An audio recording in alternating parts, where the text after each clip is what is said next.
Hello, my dear friends. What a joy it is to see you this morning.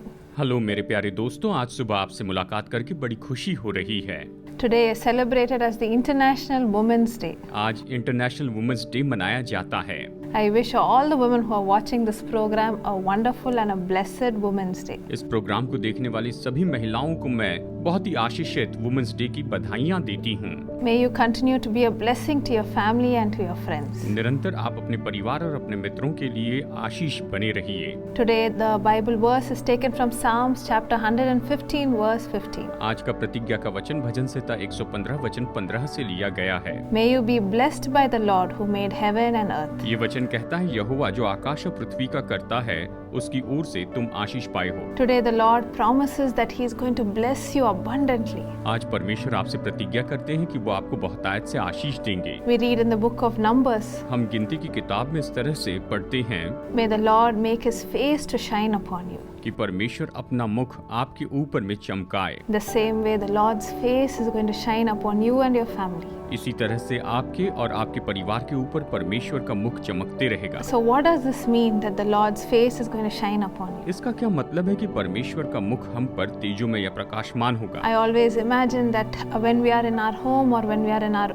especially when we are working, मैं कल्पना करती हूँ कि जब हम घर में होते हैं या फिर खास करके जब हम काम करते हैं, just imagine you're working so sincerely and there's one bright light shining from the top. कल्पना कीजिए कि आप बड़ी ईमानदारी से कुछ काम कर रहे हैं और ऊपर से एक बड़ी तेज रोशनी आती है Only upon you. केवल आप ही के ऊपर में। The same way the Lord's face is so bright that He is going to shine upon each and every one of you today. और इसी तरह से परमेश्वर का मुख इतना तेजोमय चमकेगा जो आप में से हर एक के ऊपर चमकेगा। So start this day with this promise. तो इस प्रतिज्ञा के साथ इस दिन की शुरुआत कीजिए। No matter what situation you're in, चाहे आप किसी भी परिस्थिति में क्यों ना हो, remember just like how the moonlight shines, the Lord's face is shining upon you. याद रखिए जैसे चांद की रोशनी चमकती है वैसे परमेश्वर का मुख आप पर चमकता है। And due to that you're going to have favor upon favor. और इसी के कारण आपके ऊपर में कृपा के ऊपर कृपा होती जाएगी। In whatever you do, the Lord's favor is going to be there. आप जो कुछ भी करेंगे उसमें परमेश्वर की कृपा आपके ऊपर होगी। Today if you're going to write an exam, अगर आज आप एग्जाम लिखने वाले हैं, remember that the Lord is going to give you all that you remember. तो याद रखिए जो कुछ भी आपने याद किया है वो परमेश्वर आपको स्मरण दिलाएंगे। All the questions that you have studied are only going to come in the exams. आपने जिन क्वेश्चंस की पढ़ाई की है वही आपको एग्जाम में आएंगे,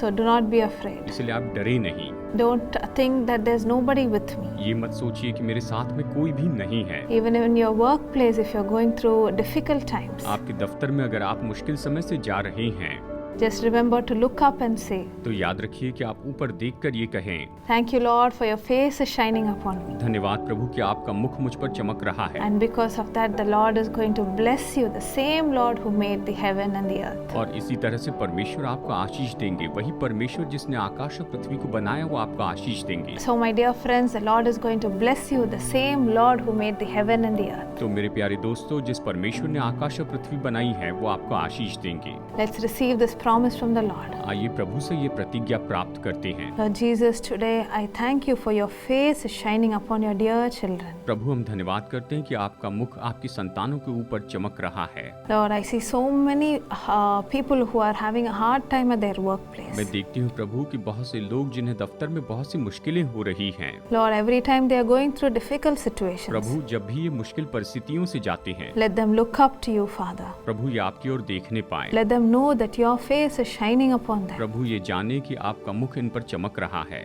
And because of that, they are going to get blessing after blessing. और इसके कारण ये आशीषों पर आशीष पाएंगे। They are going to get promotions in their workplace. ये अपने दफ्तरों में प्रमोशन प्राप्त करेंगे। The people who are trying to put them down are going to leave from their side. जो लोग इन्हें नीचे दबाने की कोशिश कर रहे हैं इनके सामने से दूर होंगे। People who are trying to bring them down or trying to remove them from that place are going to leave from their office, Father. जो लोग इन्हें नीचा दिखाना चाहते हैं, इन्हें निकालना चाहते हैं, ये लोग इनके ऑफिस से ही निकल जाएंगे। Lord, I also pray for the dear children who are going to write exams today. प्रभु आपकी संतानों के लिए प्रार्थना करती हूँ जो आज अपनी एग्जाम्स लिखने वाले हैं। Let your presence go with them. आपकी उपस्थिति उनके साथ में जाए। As they sit down to write their exams, let them remember everything that they studied. और जैसे ये एग्जाम लिखने के लिए बैठते हैं, इन्होंने जो भी पढ़ाई की वो इन्हें याद आने पाए। And when their marks come, let people know that they are your children, Father. और जब मार्क्स आएंगे तो लोग जाने कि ये परमेश्वर की संतान है। Lord, I pray especially for the women who are watching this program. जो महिलाएं ये प्रोग्राम देख रही हैं उनके लिए मैं प्रार्थना करती हूँ। strengthen each one of them today. इनमें से हर एक को आज बल दीजिए Let them continue to be a blessing. और ये निरंतर आशीष होने पाए। In Jesus' name I pray. Amen. यीशु के नाम में प्रार्थना करती हूँ, आमीन। So, my dear friends, the Lord's face is shining upon you today. तो मेरे प्यारे दोस्तों, परमेश्वर का मुख आज आपके ऊपर चमक रहा है।